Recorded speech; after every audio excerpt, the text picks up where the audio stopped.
네, 안녕하세요. 시청자, 구독자 여러분. 오늘의 만나 정승일입니다. 오늘도 우리에게 주신 오늘의 만나는 마태복음 13장 31절로 33절 말씀입니다. 하늘 양식 빨리 받으러 가시죠. 또 비유를 들어 이르시되 천국은 마치 사람이 자기 밭에 갖다 심은 겨자씨 하늘 같으니 이는 모든 씨보다 작은 것이로되 자란 후에는 풀보다 커서 나무가 되매 공중의 새들이 와서 그 가지에 깃들이느니라. 천국은 마치 여자가 가루 서말 속에 갖다 넣어 전부 부풀게 한 누룩과 같으니라. 오늘도 예수께서는 당시 사람들의 일상에서 쉽게 경험할 수 있었던 현상들을 통해 하나님의 나라에서 이루어지는 일들을 설명하십니다. 예수께서는 당시 사람들이 작은 것의 상징으로 여겼던 겨자씨를 언급하십니다. 겨자씨는 본문에서 모든 씨보다 작은 것이라고 설명을 해놓은 것처럼 그 당시 팔레스타인 사람들이 가장 작은 것을 일컫는 관용어였습니다. 마치 우리나라에서 지극히 작은 것을 일컬을 때 쓰는 깨알같이 작다라는 표현을 사용하는 것처럼 말이죠. 예수님은 겨자씨와 누룩의 비유를 통해 우리를 격려하시며 하나님의 나라가 확장될 것이라고 말씀하십니다. 오늘 우리에게 주시는 비유의 말씀, 그 말씀 속으로 바로 출발하겠습니다. 겨자씨의 지름은 1, 2mm 정도라고 합니다. 그런데 이 작은 씨앗을 심으면 보통 2m 정도의 나무로 자라납니다. 엄청난 거목은 아니지만 씨앗의 크기를 고려해보면 아주 작은 것이 큰 것이 된다라는 비유의 의도를 전달하기에 충분했을 것입니다. 비유의 의도를 더욱 분명하게 그리고 더 강하게 전달하기 위해 예수께서는 누룩을 언급하십니다. 여기서 누룩은 영어로 이스트로 번역하는데 밀가루 반죽에 섞으면 알코올 발효를 일으키는 빵, 효모를 의미합니다. 알코올 발효가 일어날 때 다량의 이산화탄소가 발생하기 때문에 밀가루 반죽이 부풀어 오릅니다. 예수께서는 이 부피의 변화를 청중들이 실감하게 하려고 비유에서 꽤 많은 가루를 예로 드셨습니다. 가루, 서말. 그러니까 약 35리터 정도인데 이것으로 빵을 구울 때 무게는 220kg 정도 된다고 합니다. 약 150명, 200명 정도가 식사할 수 있는 분량입니다. 이 정도의 빵을 만들어내려면 누룩도 약 2kg 정도는 넣어야 했다고 합니다. 누룩이 섞인 밀가루 반죽은 밤새 발효가 됩니다. 아침이 되면 놀라운 광경이 벌어지지요. 전날 밀가루 반죽을 했을 때의 양도 만만치 않은 것이었지만 밤새 누룩의 발효로 반죽은 엄청나게 부풀어 올랐습니다. 이 정도 밀가루가 부풀어 오르는 장면을 청중들이 상상하면 그 부피의 변화를 크게 느꼈을 것입니다. 그렇다면 이 두 비유의 의도는 분명합니다. 그것은 하나님 나라의 확장성입니다. 겨자씨가 나무가 되듯이 누룩으로 인해 반죽이 팽창하듯이 하나님 나라는 자라난다는 것입니다. 시점을 예수께서 처음 이 비유를 말씀하실 때로 설정해 볼까요? 나사렛이라는 보잘것없는 지역 출신의 젊은이가 갈릴리 어부 출신들과 함께 하나님 나라 운동을 일으킵니다. 과연 이 운동이 무슨 의미가 있겠는가? 하지만 예수께서는 이 운동이 앞으로 성장해 나갈 것이라는 메시지를 이 비유를 통해 전달하십니다. 시점을 이 마태복음이 완성되어 읽혀지기 시작한 1세기 중반으로 설정해 보면 이 겨자씨와 누룩의 비유를 통해 주님이 청중들에게 주시고자 했던 메시지는 1차적으로 격려입니다. 마태복음에서 이 비유를 들은 사람들은 예수와 더불어 하나님 나라 운동을 일으켰던 제자들입니다. 그런데 그 시작이나 전개의 과정이 영 시원치 않지요. 괄목할 만한 결과가 나타나지 않습니다. 기대와는 달리 적대자들만 자꾸 늘어나고 차별과 박해는 심각해지고 하나님의 나라는 영영 실패할 것만 같은 불길한 생각이 듭니다. 바로 이렇게 지치고 실망한 제자들을 위로하고 격려하기 위해 주님께서는 이 두 비유를 말씀하셨습니다. 하나님의 나라는 겨자씨가 나무가 되듯이 자라날 것이고 누룩과 같이 발효 운동을 계속해서 반드시 놀라운 결과를 초래할 것이다.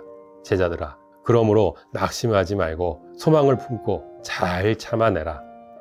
이것이 이 비유의 주제입니다. 세계 선교의 역사 역시 이 비유를 증명합니다. 팔레스타인에서 시작된 하나님 나라 운동은 온 세계로 확산되었습니다. 지역별로 이루어진 선교의 과정 역시 처음에는 초라해 보였고 실패할 것처럼 보였지만 시간이 흐르면서 괄목할 만한 열매로 이어진 사례들이 정말 많습니다. 그런데 오늘 이 비유들, 겨자씨가 나무가 되고 누룩이 반죽을 부풀게 하는 것을 단지 그리스도인과 교회의 숫자가 늘어난다는 의미로만 생각해서는 안 될 것입니다. 특히 누룩의 비유를 조금 더 깊이 들여다보겠습니다. 반죽을 산더미처럼 팽창하게 만든 것은 두말할 필요도 없이 누룩이지요. 여기서 중요한 사실은 누룩은 숨겨져 있다는 것입니다. 육안으로 누룩을 볼 수 없기에 도대체 어디에 어떤 모습으로 잠복해 있는지는 알 수 없습니다. 그럼에도 누룩은 분명히 작용하고 있었습니다. 숨어서 그 엄청난 양의 밀가루 반죽을 활발히 발효시키고 있었던 것이지요. 우리 그리스도인의 역할이 여기에 있습니다.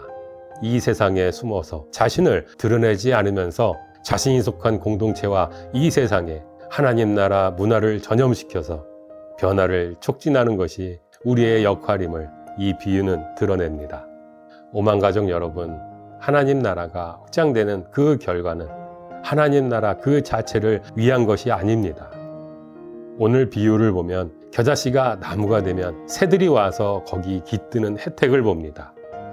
누룩이 반죽에 들어가 부풀어 빵이 되면 빵이 좋은 게 아니라 그 빵을 먹는 사람들이 혜택을 보게 됩니다. 이 땅에 하나님 나라가 확장되면 결국 세상이 그 혜택을 보고 구원을 얻습니다. 우리 교회가 성장하면, 우리 그리스도인들이 성숙하면 우리 주변 사람들과 지역사회가 그 혜택을 보는 것이 하나님 나라의 원리라는 말씀입니다. 2019년 4월 국회 인사청문회가 열립니다. 대상자는 문영배 헌법재판관 후보자였죠. 이분은 도덕성 문제에서 아무런 흠결이 나오지 않았고 재산도 가장 적고 청렴한 후보자로 화제가 되었습니다. 그런데 문영배 후보자는 처음 주어진 모두 발언에서 한 분의 이름을 언급하면서 자신이 지금껏 살아온 그리고 앞으로 살아갈 삶의 길은 한 선생님의 가르침에 따른 것이라고 말합니다. 그 선생님의 도움으로 공부해서 법관이 되었는데 그분은 사법시험에 합격하고 인사하러 간 자리에서 이렇게 말씀하셨다고 합니다. 내게 고마워할 필요는 없다. 나는 이 사회의 것을 너에게 주었으니 갚으려거든 내가 아니라 이 사회에 갚아라. 바로 그분이 김장하 선생입니다. 김장하 선생은 1944년생입니다. 가정 형편 때문에 중학교 졸업 후 고등학교에 진학하지 못합니다.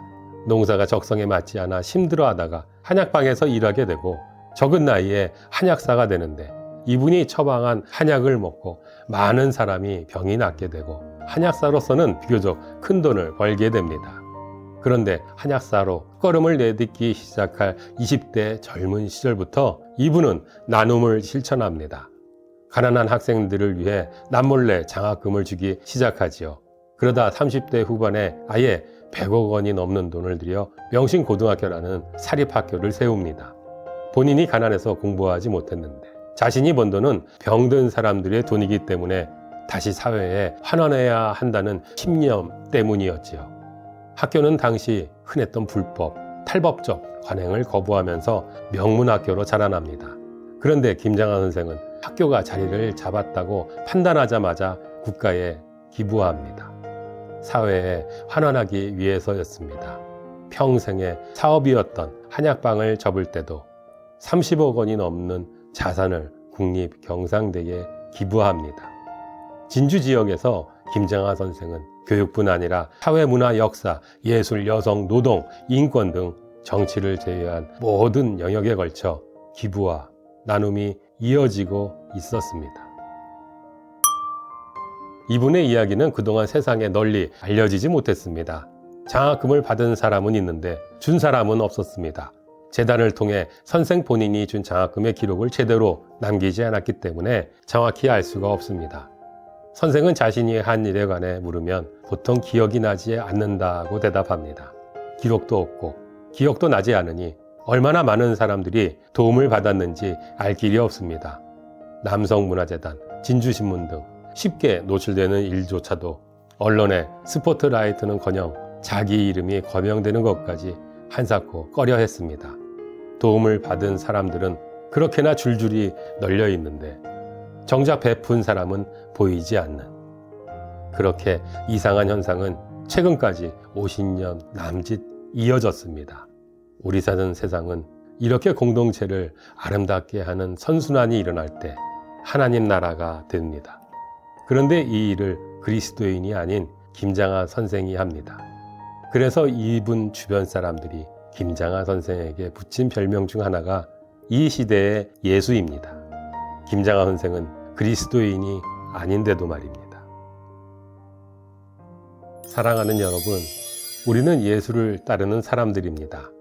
우리가 많이 부족하지만 자신의 삶의 자리에서 예수처럼 낮아지고 나누며 공의와 사랑을 실천할 때 우리 주변에 하나님 나라가 확장됩니다.